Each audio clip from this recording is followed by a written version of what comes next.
Are you a fan of horror movies? Necronomicon Ex Mortis, the Book of the Dead. What about cult classics? Your move, creep. If you are, you'll love Shocking Things. Please search for us on all the major podcasting platforms. To see our social media and a direct link to our podcast, please go to anchor.fm/shockingthings.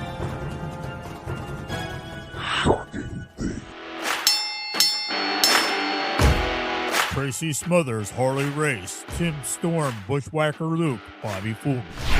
The Pro Wrestling Vault, Volume 1. Bill Dundee, Supermex Hernandez, C.W. Anderson, Ricky Morton, Sir Mo, and many others share their stories of determination, triumph, and sorrow. Get your book today at Russellville.com or at Amazon.com. Russellville, it's where wrestling lives.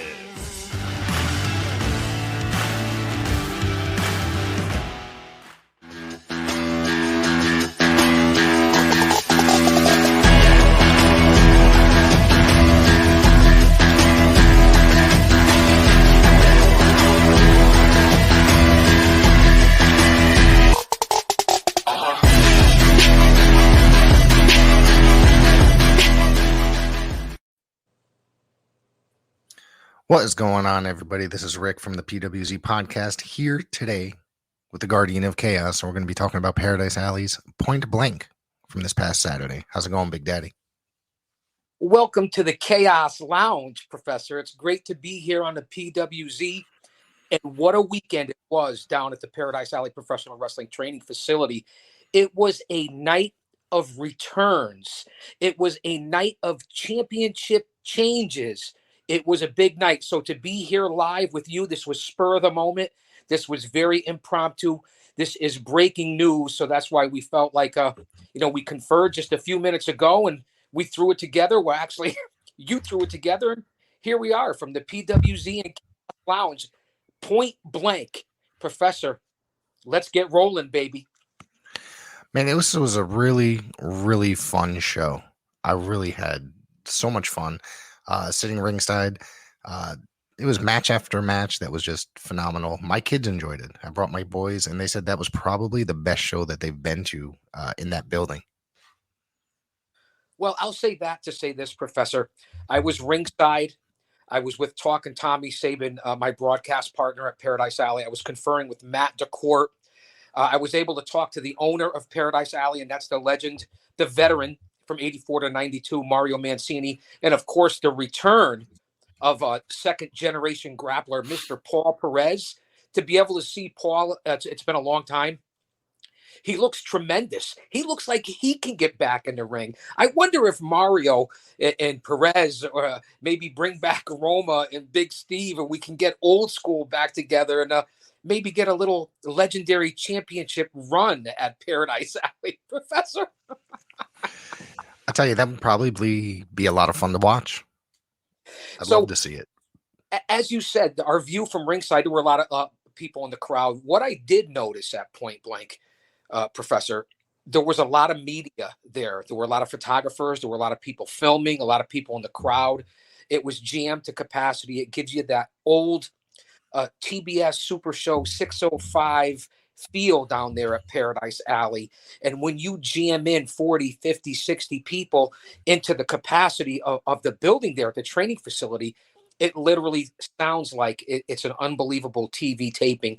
And then to have the talent that was on Point Blank, this was a card that could have been held in a much larger venue, and you would have had hundreds of people there. Your thoughts on the crowd and being ringside? And of course, I want to pay homage to the one and only Cesar Vasquez.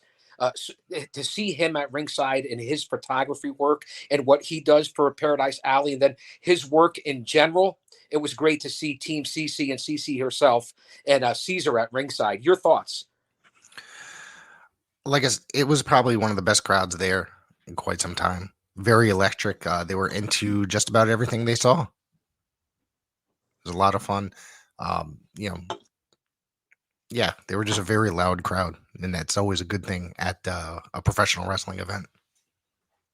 Well, and the show that was put together and the storylines, the emotional investment the ring psychology is what I really picked up on after watching a lot of the shows on YouTube and on different channels, and then to be there for the live events. What you get at Paradise Alley, not only is it great, solid, intense wrestling with everything from legends to veterans to young lions to current stars, you get that hometown territory feel at Paradise Alley. And we're going to get on to later, I hope, of what's coming up with a double shot coming up this month and a lot of different things happening in the IWC and especially for Paradise Alley and the surrounding companies. So let's open up, Professor. You were ringside as well as I was. We had Matt DeCourt, the voice of Paradise Alley Pro Wrestling, looking tremendous. He's one of the best ring announcers in the tri-state New England Northeast area. Dare I say, the country, and why Matt hasn't been signed yet. He will be to a major promotion. You can put that in the books. And of course, the Zebras of Justice. Let's start there and give me your thoughts on the opening of PAPW and Point Blank. I was very happy to see El Ref make his return. And of course, you got one of the best in the business there with Bill Thompson. And of course, Ref Q, who just kills it every time. You know, those three gentlemen are some of the best out there today. And it was great to see. It's been just about a year since El Ref has been in the ring. So it was very exciting to see him return. Well, as you can see, I have my notes. I'm prepared. And don't forget, Jay Mendez. Now, there's no bigger enforcer as far as the Zebras of Justice in Paradise Alley. You're right, senior referee Bill Thompson, who's all over the Northeast area, one of the best referees, one of the hardest working. He's kind of a mentor and going through the business himself. One of the most hardworking, respectful, professional. I want to say you can call him a talent, but he's a ref, a part of the industry. Ref Bill Thompson has earned his stripes. You can see him everywhere. Throw in Jay Mendez, Ref Q, who's one of a kind, and then, of course, El Ref, the return of my boy, El Gallo Tres Huevos, El Ref. He's got the largest arms still in all of the Zebras of Justice and perhaps maybe all of refereeing in general. So it was great to see those guys. And that's how we started off Point Blank, Professor. It was a lot of fun. Yeah, it was. It was. Yeah. Right from that beginning, the intro, you just knew that it was going to be a special show. And it ended up being a very special show. You know, there was a lot of surprises throughout this event, and we'll get into the main event shortly, but I really enjoyed it. So you want to start breaking down the matches? Well, I would love to. First off, you have to give a big shout out, I would think. Again, admittedly, I haven't been to a live event in a few months. The crowd is like family down there at Paradise Alley. I saw a lot of regulars, a lot of hardcore fans, a lot of loyalists, the independent business to pro wrestling and to Paradise Alley. So to see the Paradise Alley family and the luminaries in the crowd, it was nice to see. And then people hanging out outside.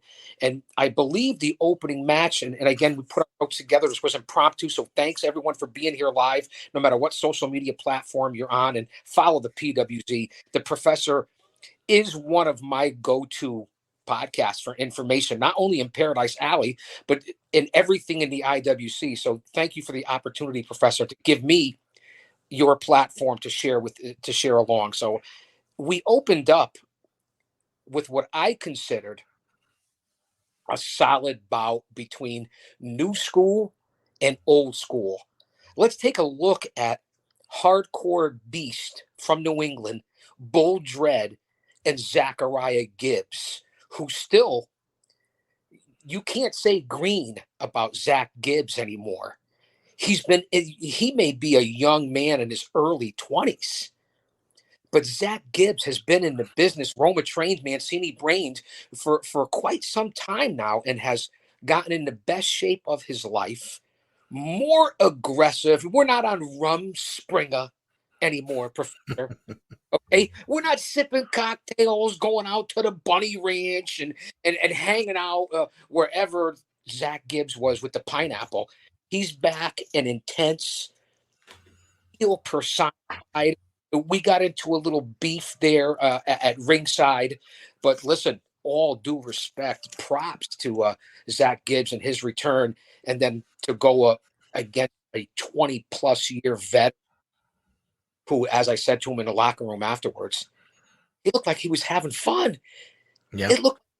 It was second nature, like it was instinct. And I'm talking about Bull Dread, the former United States champion at Paradise Alley Pro Wrestling. It looked like, again, old school versus new school. I'm just giving you my thoughts, and then I want to hear what you have to say because you're ingrained in PAPW. And if you guys aren't watching the show that PWZ puts on with the Professor and Showtime Marcel Williams, you're missing a boat on that because I was talking to Showtime as well backstage, and I was giving compliments because you guys put out a great product, and I like the podcast, and to hear Showtime and to pick his brains and to see what a veteran like he has done in the business and where he's coming from and how he's involved in the different storylines and what's going on, a behind the peeled curtain type look. Your podcast on PWZ with Showtime is worth the watch. But back to Bull Dread and Zach Gibbs. What a way to open up. You opened up hot. It was physical. It was strong style, double axe handles, a cutter by Gibbs out of nowhere. Things that I noticed in highlights. Give me your thoughts, Professor, because listen, I've already had a cup of coffee. I already went to the town dump. I have a Red Bull because it gives me wings. So let me kick back here because we're live, man. I'm on my third cup of coffee today. Let's see if I can get this in the picture. No. Anyways, drinking from my official Alliance blog coffee mug. I like the Alliance blog. So, yep. Jake Cal does a lot of great work over there covering the NWA. But what a way to start off, PAPW. Your thoughts? I haven't seen Zachariah in a couple months. It was good to see him back. It's been even longer since Dread's been in there. I think it was late last year. So to see these two come in and then go at it against, each other, it was a very solid, kind of hard-hitting matchup. It was a lot of fun to watch. I always enjoy watching Dread. Been watching him for many, many years, since early 2000s. Excuse me. Since was it ACW and NEW, and the guy, the crowd, that guy has got the crowd. There's people that come out just to see him, and that's freaking awesome. A lot of people really enjoy seeing him. Zachariah is always improving. He's gotten better since the last time I've seen him, and I really like this angry Amish that's going on with him. Listen, Amish are tough people. He's a tough guy. You can't call him a kid anymore. And getting back to Dread was with ringside Gemma, who escorted Dread to the ring. Gemma is a great asset there to PAPW. We have a lot of managers and valets, whether it be Team CC, Gemma now in Dread's corner, an inspiration to the crowd.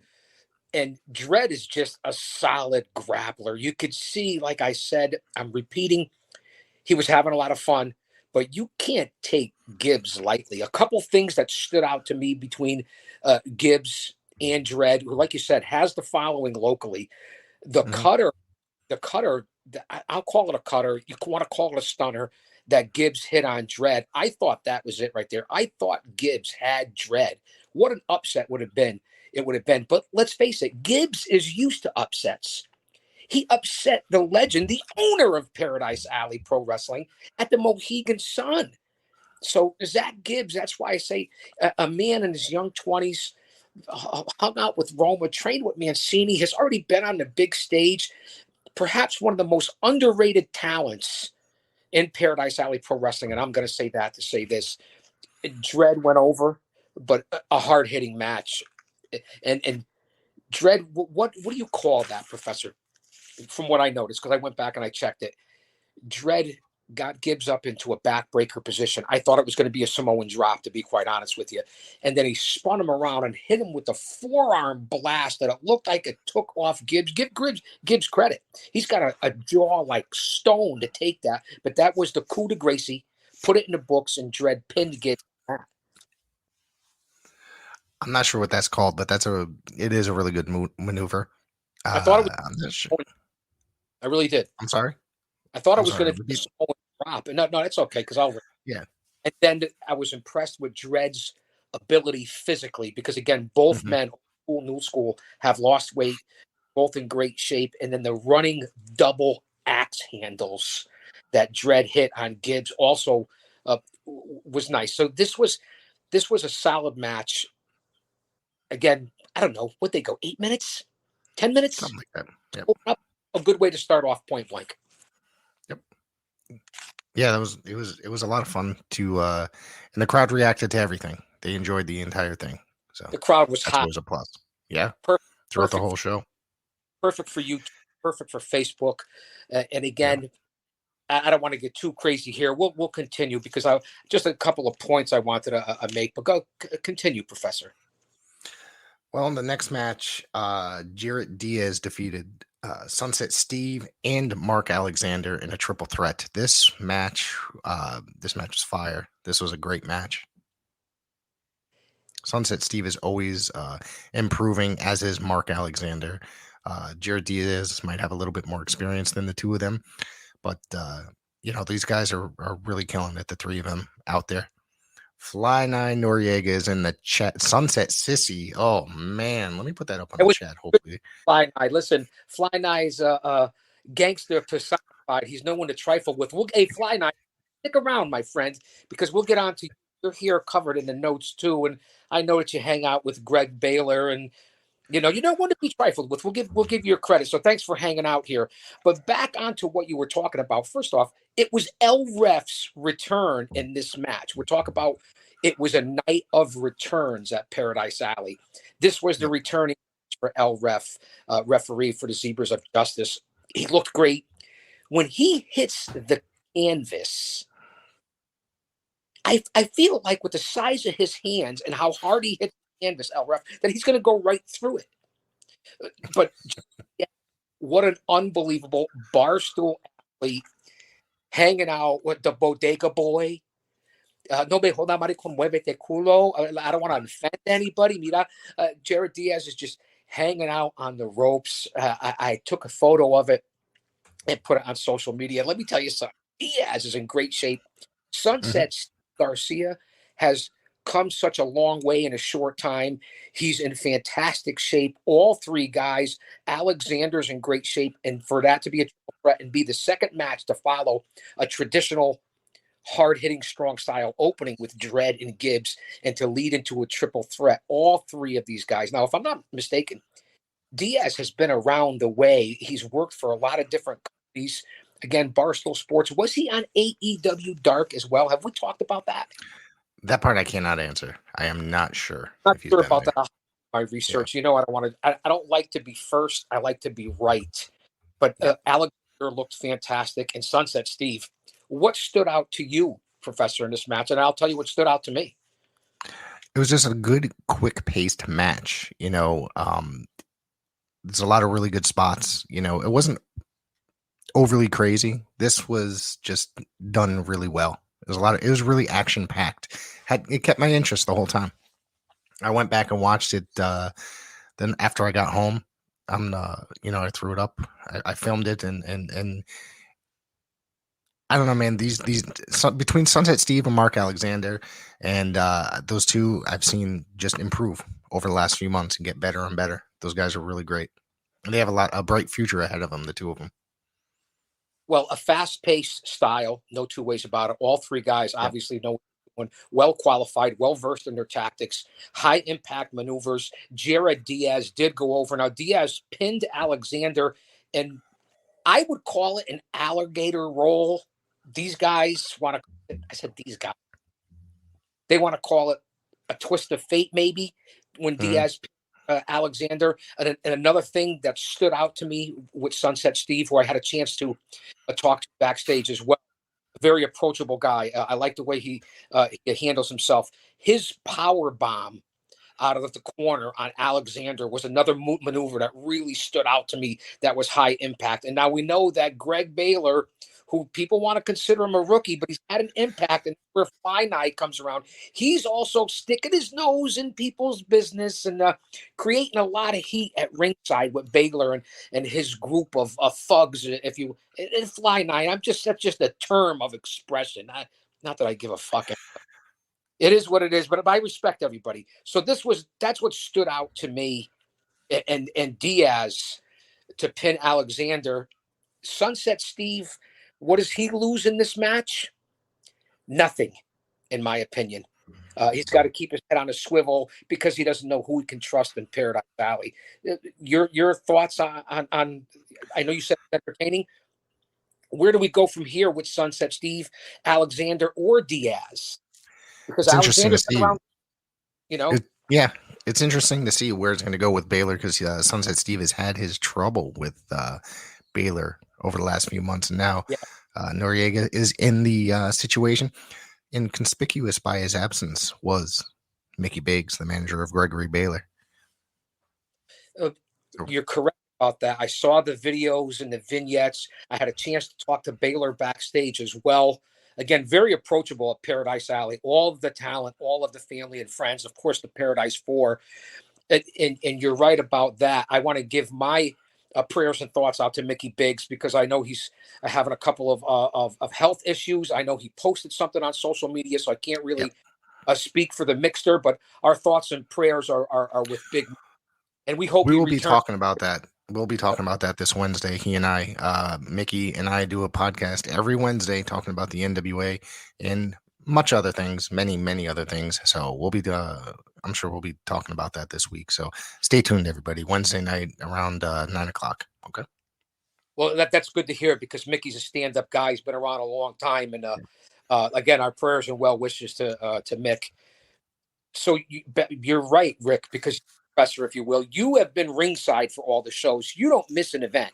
I have to catch up through your reports and your videos and what you guys post. And a big shout out to Don Kincaid at the Kincaid Files as well, because I know he puts a lot of stuff. And that's why I talked about the people at ringside. I even saw the OG of videos out there. The Fogster was even at ringside. So a lot of different people. It's good to see everyone connect in the industry. But back to what you're saying, I have noticed with Baylor getting into Sunset Steve business, where will that lead? Only you talk to Showtime. Where's it going to lead? Where's Showtime when you need him? Shouldn't he be here right now? I'm in the lounge. You see, I have Lord William, Steven Regal over one side. I have Owen Hart on the other side. The books that I'm currently reading. I don't get paid for anything. I'm not shilling. But it has to be here in the lounge, man. Two great books, Professor, but that's another story for another time. Yeah, this is a nice comment. Yeah. Shout out to Foggy and Kincaid, ringside OGs from Fly Now. Yeah, man. I have yet to release my footage. It will be coming up this coming weekend. I'm going through it now. Your footage will be the entire edited full show official representative Paradise Alley Pro Wrestling. Correct. Yes. Yep. Because this is the home.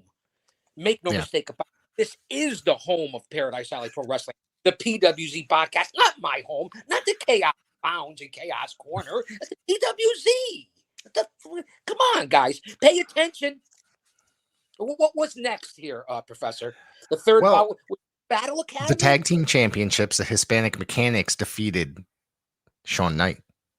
Okay, let me not get ahead of myself because I'm going to let you tell this story because Jose and Hoseby, the Hispanic Mechanics, and what happened allegedly the night before with Jay Onyx and Sean Knight and the assault that took place at 662 Co Avenue down at the PAPW training facility. You let the fans know, Rick, and I'll give you my impression of what happened here. Big breaking news at Paradise Alley Pro Wrestling. New champions. Give me your thoughts on what was a handicap match. And Ref Q was also involved in this match and kind of got in the way, Q. I'm here to give you the good, the bad, and the ugly of what I saw.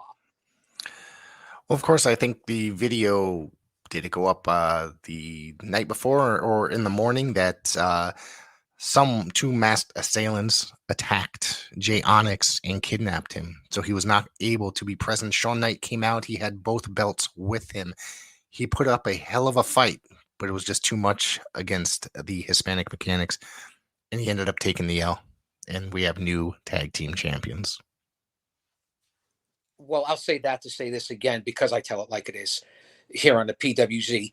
2 against 1. It wouldn't have mattered if it was Jay or Sean or anyone else.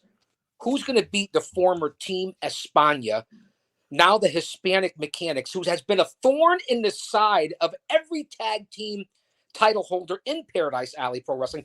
Let's not forget their legendary feud against the HOP and what they've done going back and forth. So we do have new tag team champions again. Ref Q was involved. He took a nasty spill, a nasty bump.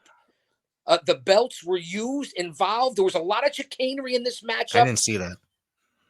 Oh, yeah. It's out there.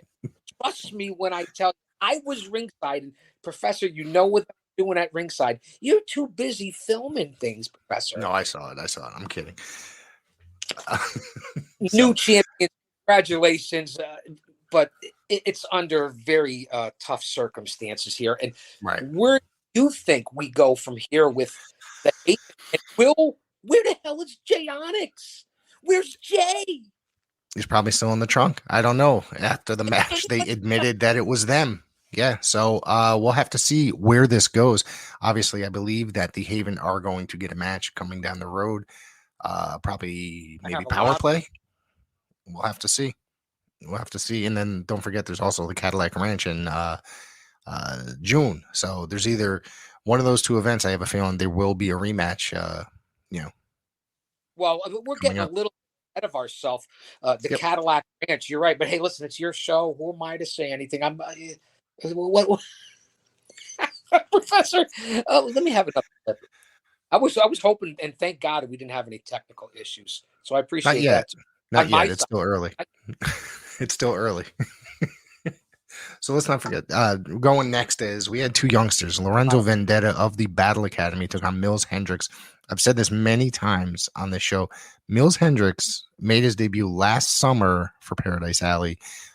He had only been a couple matches in, and he has improved so much in the last, I don't know, it's almost a year because it was in the middle of the summer, I believe. Maybe it was June or August or July or August or something like that. And he's gotten so much better. And Lorenzo Vendetta, he's got the look and he's got the skill, and he came out on top for this. And this was a really, really good match. I think Lorenzo's got a really good future. I mean, he looks like he is a professional wrestler. First off, Vendetta, those are valid points, Professor. Again, the view from the camera lets me know something different than something what I view at ringside. You're talking about the viral one, if I say that correct. Mills Hendricks, impressive, in good shape. The Battle Academy has really taken hold of Paradise Alley Pro Wrestling. Lorenzo Vendetta looks like, to me, a version of Ivan Putski, the Polish Power. Okay? He's built like a fire plug. He's in great shape. His wind and stamina. He has advanced so quickly. Throw in Skylar Gray. Throw in Jake Lynn. Throw in Hunter Tarka, who was not at Point Blank. A lot of rumors out there. We'll see what happens with Tarka. A bright future, a large individual. Let's take a look at Battle Academy. Vendetta, as I said, I'm comparing him to the incredible Putski. Skylar Gray, no one to be trifled with. Perhaps the meanest streak in the entire Battle Academy, Skylar. You look at Jake Lynn, who's just recovered and came back from surgery, or at least an injury, I believe.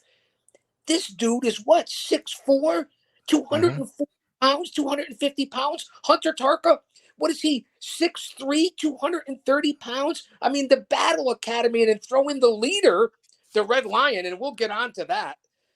The Battle Academy has really been a force, and Vendetta to go over on Mills Hendricks, like you said, the viral one, to get the pin.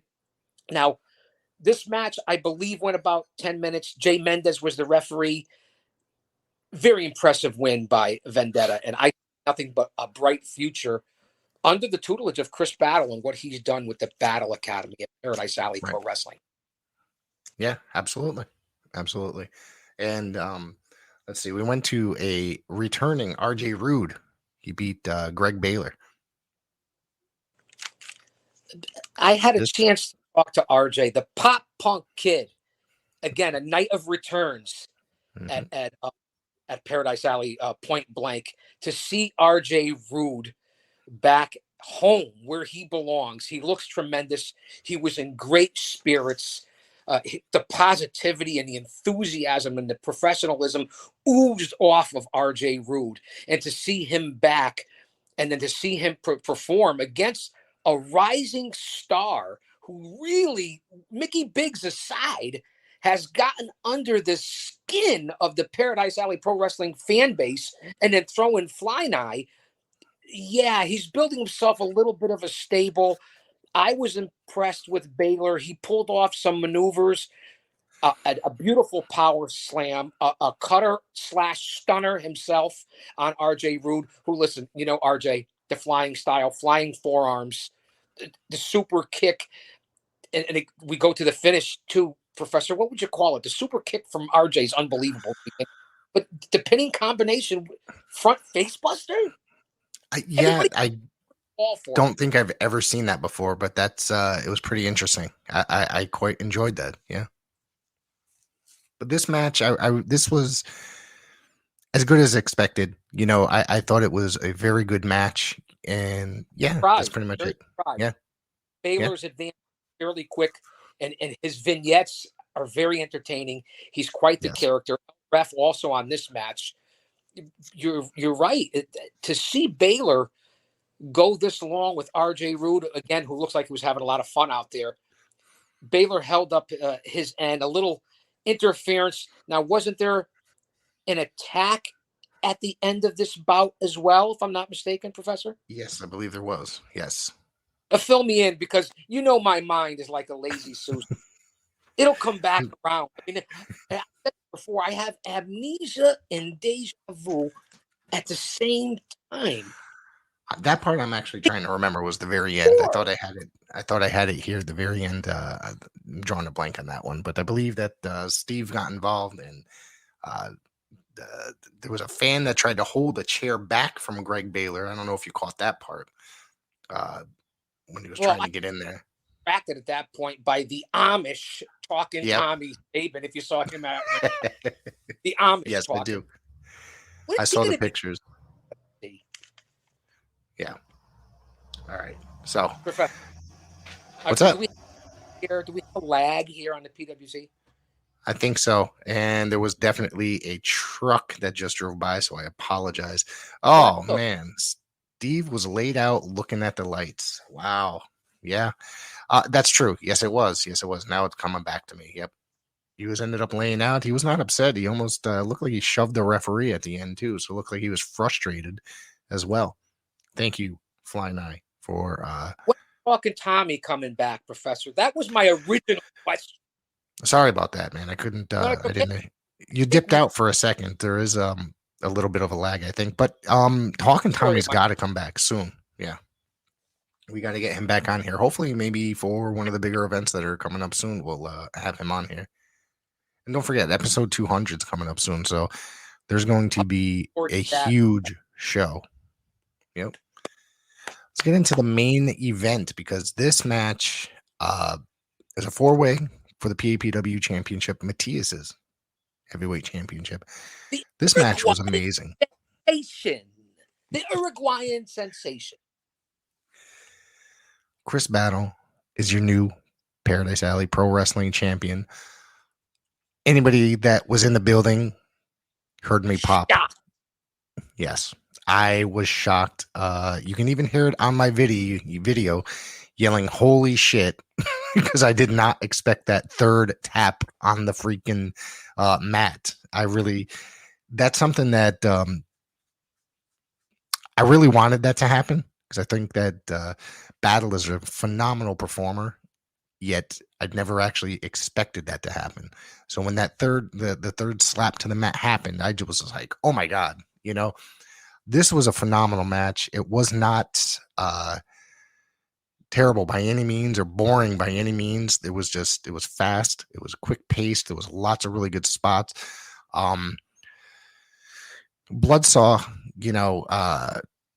goes in there. He does his wrestling bit. Lucas Chase, who's another phenomenal performer and has a great future in the business. Of course, you had Matthias, who held that title for, was it 425 days?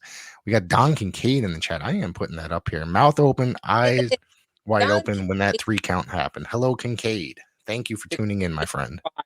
Listen, one of the people that I also follow, his YouTube channel, fans, if you're not following the Kincaid Files, say that 3 times fast, and Don Kincaid, you're missing out.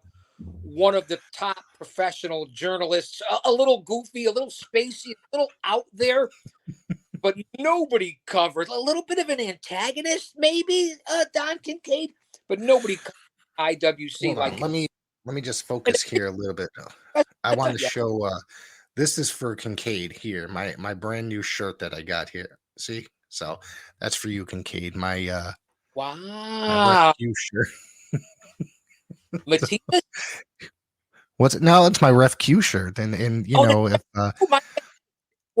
there's a what's it? I think Kincaid asked me why during my social media post earlier. He says it now as well. I think you're the instigator, Kincaid. I'm sorry. Well, I couldn't tell what the shirt was. No. Got the green screen or whatever it is, a beautiful back.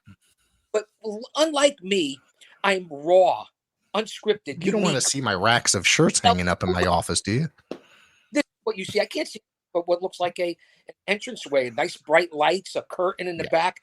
See, me, it's this is reality, Professor. I don't care. But that's just me. I do things a little different over here. But Kincaid, follow him, fans.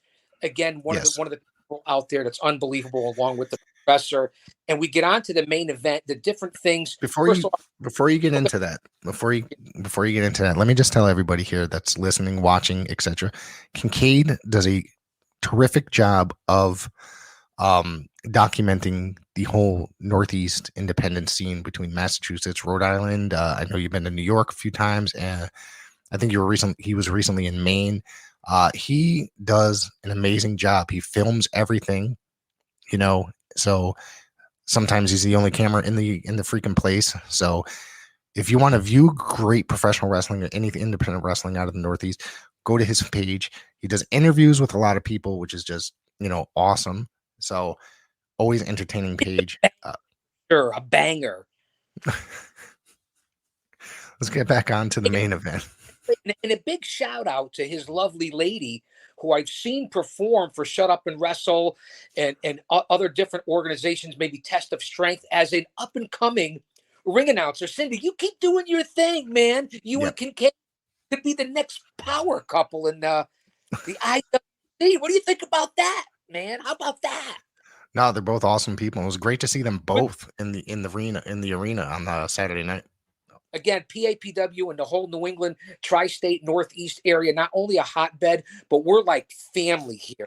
This is what it is in this area. No matter what group, no matter what organization, we can't speak highly enough about that. But on to the main event before Kincaid popped in here and interrupted us, which we love. Matthias, the defending champion for well over a year, like you said, Professor. Lucas Chase. We know Lucas is associated with blood, sweat, and tears. He is the current Anytime, Any Gold contract winner right now. He's been on AEW Dark. He's in tremendous shape. Talk about a guy that's jacked, ripped, buffed like shredded wheat. That would be Lucas Chase. Throw in Bloodsaw, the former United States champion of the American, what is it? The American Gothic gone wrong? Yep. Is that what all Bloodsaw? Yep.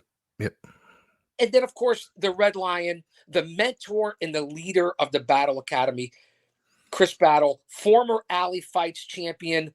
He is, as you already said, and you didn't kind of put the piss and vinegar into it, he's a new champion. Chris Battle, the Red Lion, is the new PAPW heavyweight fucking champion. Can you say it like you mean it, man? I had a couple days to recover, so from my holy shit, my voice. I damn near lost my voice. Matt DeCourt looked at me and started laughing because I lost my shit, and when it happened, man, I'm happy for Battle, dude, and he stuck around afterwards, and I congratulated him. It's just, I couldn't really say nothing wrong about that match. It was a lot of fun. to me, an unbelievable fatal four-way. But what I don't like about a Professor is that you can lose the belt as the champion and not even be pinned. What I noticed here at the end of the bout, and I want to quickly get onto that, if you would indulge me, please. Bemuse me. Bloodsaw with that back cracker on the Red Lion was out of this world. I thought Bloodsaw maybe at that point was going to be your new heavyweight champion. Matias with the swanton on Lucas Chase near the end of the bout. Unbelievable, that which led into the Red Lion with the Red Maul, the Maul, as Talking Tommy would say, for the pin. Matias, his flying knees, I've noticed, are second to none. And when Matias gave the flying knee, this is what I noticed. When Matias gave the flying knee to Lucas Chase, he should have pinned him right fucking there. And if he had me as a over 3 decades, and with my experience, I would have said, roll him up, pin him, let's get out of there, defend the title. I'm here to give you the good, the bad, and the ugly. But he didn't. He didn't do that. Matias didn't do that as the cagey veteran. He went up to the top, hit the swanton, and he hit Lucas Chase on it. But that's what set up the beginning of the end for Chris Battle to be your new heavyweight champion. And that's where I saw it right there. He had his chance to retain the belt. Professor, give me your thoughts, because after that, Battle Academy came in. The crowd was explosive. Lucas Chase grabbed the mic to remind everybody about the Anytime, Any Gold. Now, you tell me what happened after that, because your broadcast partner here on this very channel, Showtime, returned to PAPW. Let the fans know what happened after that. I was convinced that Chase was going to cash in if he did not win the belt, and that's not what happened. He sat there and reminded everybody he would cash it in when he saw fit. And then here comes Marcel Williams. A huge brawl breaks out. Battle Academy is going to work on him. And then the lights go out. Out go the lights at Paradise Alley Pro Wrestling, point blank. Listen, you turn the lights back on, and then here comes the House of Pain, and a huge brawl broke out. Right. Tri-State Kings reunited in Paradise Alley. I'm calling it now. It was a crazy ending to Point Blank. It really was a solid show. What were there, 6 matches? Yep. It was solid from Bull Dread to Zachariah Gibbs in the beginning to the main event here in the Fatal 4-Way. You know, they ended up, Lucas and the Battle Academy, Lucas Chase and the Battle Academy ended up attacking Matias. Your partner, Showtime, hits the ring. The crowd erupts. As you said, out go the lights. And here comes Nick Payne and Hakim Ali. Their house, their rules again. Another return at Paradise Alley Pro Wrestling. That's why if you miss Point Blank, or you don't go out and see what the PWZ puts out for this product in this show, you are missing the boat on what happened at Point Blank. And then what happened after that? Tri-State Kings, you have the inside track on that with Showtime Marcel Williams. Perhaps the legendary Tri-State Kings get back together. We know the history of Nick Payne and Hakim Ali, who's perhaps in the best shape of his life right now. I had a chance to talk to the HOP backstage. They have big things going on, not only as talent, but also as owners and story writers and getting into the business of the business. There's not quite a tag team like Nick Payne and Hakim Ali and what they bring to the ring and to the locker room in any organization. And you see the effect that they just knocked over Lord Steven Regal here in the Chaos Line. The House of Pain, 1,000 pounds of pressure per slap. I told them backstage, and I like to break their balls. I like to break Nick and Hakim's balls. I told them, man, if I came out of retirement and was your manager, there'd be no stopping Nick and Hakim with the House of Pain, with the Guardian of Chaos. And I told both those guys, I like to break the HOP's balls. I hope they're not watching this, or go back and check it out on a replay, because I'm an HOP mark. I just don't want to let them admit it, because you know what? They made me pay for my very first House of Pain t-shirt. Talk about a Nick Payne. Wait. Here he is, Nick Payne in the chat. Hello, Nick. Thank you for tuning in, my friend. I didn't mean any of that, Nick. I didn't mean to say any of that, Nick. Hakim, I didn't mean that. I didn't know you were watching. I didn't mean to say any of this. I really didn't. I blame it on the Red Bull. Nick, it doesn't make you think. Hamina. Overall, it was a really great night of professional wrestling. I really enjoyed my night. on Saturday night. My kids enjoyed it. They said that, like I said in the beginning of the show, they said that was probably their favorite show they've been to, and so I'm happy to hear that from them. And they really love that main event. They thought the ending was perfect, and you know. And my oldest son Christian said that he was behind Chase. He really wanted him to win the match. Well, Lucas Chase is an unbelievable professional. He looks incredible. That's what a professional wrestler is supposed to look like, is the cure of Lucas Chase. That's just my opinion. What's your take on this at the end of Point Blank? Again, a successful night. Mario Mancini, Paul Perez, the Paradise Alley 4, Showtime Marcel Williams, the House of Pain, all of the family, the Zebras of Justice, Matt DeCourt, everybody pulled it off once again. All the media, the fans. What is happening there? And again, I get exuberant now and emotional. People think, the Guardian of Chaos, he's crazy, he's insane, he's back to his old ways. No, I'm not. The passion, the dedication, and being there live again, there's nothing like that feeling of being at a Paradise Alley Pro Wrestling event live. And to be there, an independent show, not like the big time, and get the feeling and the connection with the fans and the talent. There's nothing like it in this business. There really isn't. But before we end up here and we talk about what's coming up, what's your take at the end of Point Blank when you had the House of Pain, Matthias, Showtime, and Bloodsaw all in the ring at the same time? Don't undercut Bloodsaw. What is he doing in the ring there as all the faces of Paradise Alley Pro Wrestling? Again, it was a night of returns, a night of new champions. What's your take on that connection?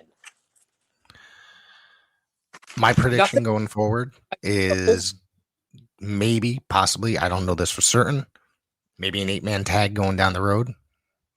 I could be wrong, but I that's just my prediction. I'm hoping to see something like that, a big main event, probably for maybe Power Play or something to that effect, with the all 8 of them in the ring. What I took out of Point Blank as well, the crowd, the media, the talent, the feeling of a live event in this era and what's going on in 2022, and how the world is in this day and age. And let's give big props to our Lord and Savior Jesus Christ. I just want to throw that out there.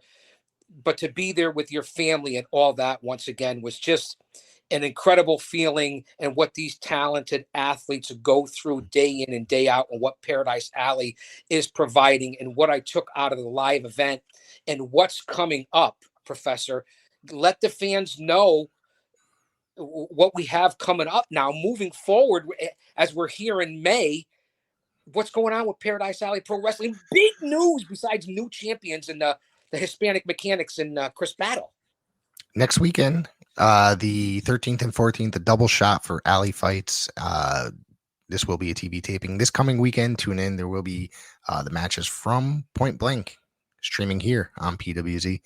What else is going on that you know of, Big Daddy? Well, I do know that the double shot, it is next weekend, the 13th and 14th. The 13th and 14th, yep. A double shot at Paradise Alley Pro Wrestling. Talk about entertainment value in this day and age, and being able to take out your family and your friends and the kids and the connection down there. There's nothing like it. And in the shadows of Titan Towers here in the Constitution State, if you will, there's nothing like it. And fans, I encourage you to get out. It's unbelievable. There's also other events coming up at Paradise Alley Pro Wrestling that I know Nick and Hakim are involved with. I believe there's CPW coming up in the area.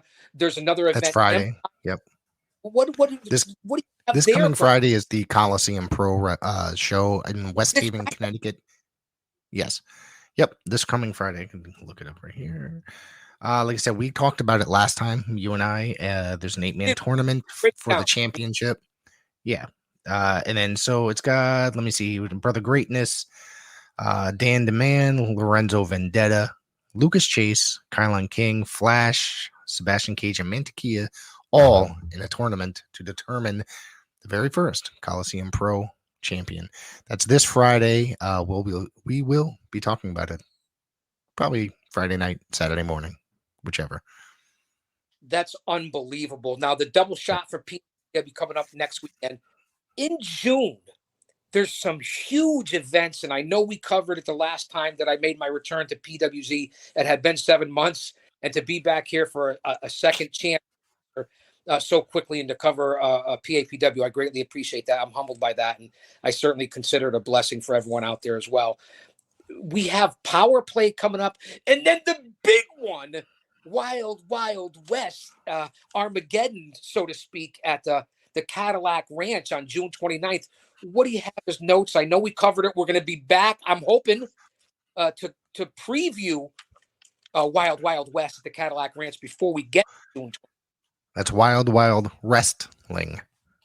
You got that? What did I say? Wild Wild West. Yeah, exactly. Wow. So far, no matches have been officially announced, but you're going to see Just Incredible, Kevin Sullivan, Richard Holiday is going to be there. I'm doing all this off the top of my head, so forgive me if I forget anything. Let's see who else. Andrew Anderson, and of course, I'm sure there's going to be more PAPW talent being announced for that as it comes. Yes, Anderson. The Purple Haze, along with Kevin Sullivan. Listen. Yep. Wild Wrestling. This doesn't sound right. Wild Wrestling. Say that fast. That's going to be an unbelievable show, and the talent that you were talking about. And then we don't want to get too far ahead of ourselves. Point Blank was amazing, and then the double shot alley fights coming up, Professor. It's going to be a summer to behold here in the New England Northeast tri-state area. And it really is. And it's certainly at Paradise Alley Pro Wrestling, and the legends there, and the young lions and the veterans, and virtually running it like a territory almost weekly down at PAPW. I mean, there really is nothing like it, Professor. That's correct. We've got a lot more coming up. So stay tuned here. We'll be back later tonight as well. So we're going to be talking more about. So what do you got going on tonight? Tonight I'm talking with MIT, 9 p.m. sharp. MIT tonight? What is your schedule? Yeah. Let them know where they can find you. What's going on? Well, I didn't get to that yet. So tonight, MIT, 9 p.m. Tune into that. And I believe that shortly after that is Marcel and I believe. So that part has not been finalized. The second part I just mentioned, I'm waiting to hear back. But if not, then it'll be tomorrow night. So I want everybody just to tune in, and I want to thank everybody for tuning in. This will be up on all audio platforms, Apple, Spotify, all that junk, immediately after, probably in the next 15 or so minutes. So I want to thank everybody for tuning in for your lunchtime PWZ.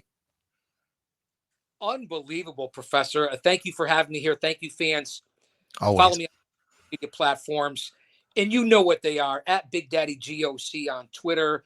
Instagram, it's the Guardian of Chaos. On Facebook, it's Jay Brony and Prodigio Fidelis El Guardian. I cover it all in the IWC. Truth Social, Gitter, Gab, Rumble. Professor, this is what I do. And of course, Guardian of Chaos on the YouTube channel. Live to tape, if you will. Wait. Fuck. We're live right now, right? Yes, we are. And then we'll be not live to tape. Well. Nope.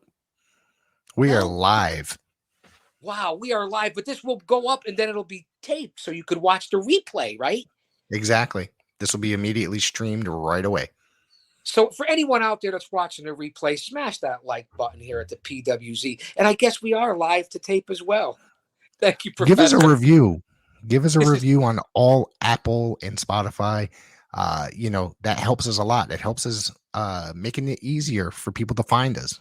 So we appreciate that. 5-star review, that'd be awesome. Thank you so much, everybody, for tuning in. And I will talk to you 9 p.m. sharp tonight. Thank you very much. Have a great day.